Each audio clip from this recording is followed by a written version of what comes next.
King Charles has requested the legislation concerning his councillors of state be amended to allow the monarch to appoint Princess Anne and Prince Edward to the role.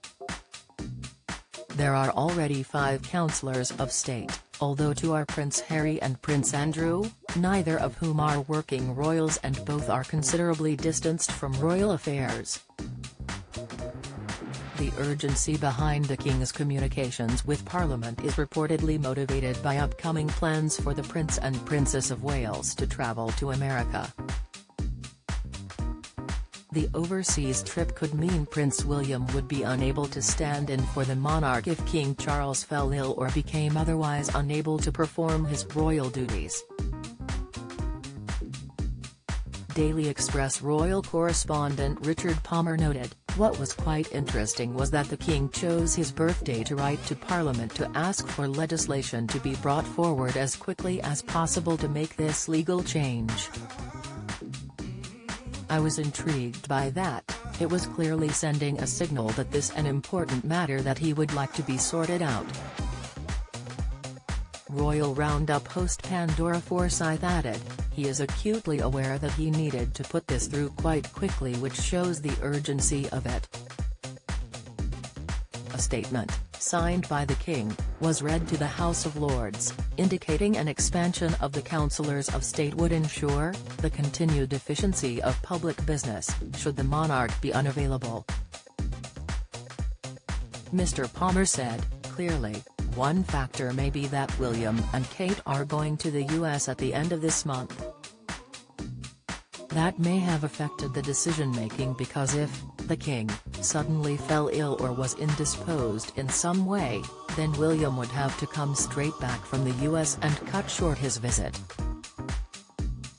Or, there have to be 2 councillors of state, as we know, so William would have had to ask someone else to stand in." The current councillors of state consist of the Queen Consort and the next 4 people in the line of succession over the age of 21, those being Prince William, Prince Harry, Prince Andrew, and Princess Beatrice. Mr. Palmer continued, "Of those 4 adults in the line of succession, only William is a working royal. There's nothing to say that it has to be a working royal who does it, but I just think there would be uproar if Andrew and Harry were asked to do it.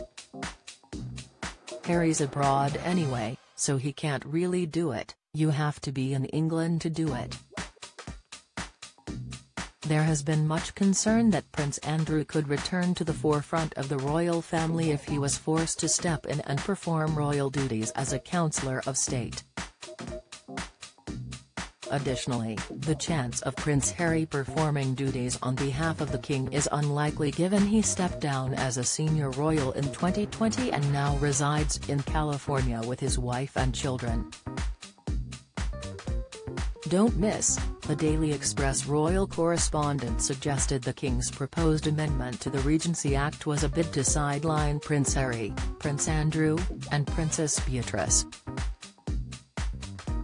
Mr. Palmer said, "Nothing against Beatrice, she hasn't done anything wrong, but she said when she was going to university that she didn't want to be a full-time working royal, she wanted to have a career." The Prince and Princess of Wales are set to travel to America at the end of November for a series of royal engagements including the Earthshot Prize Awards ceremony on December 2nd. While the couple are engaged overseas, Mr. Palmer indicated the legislation could be changed by the end of November or early December to allow for the appointment of Princess Anne and Prince Edward. Read next.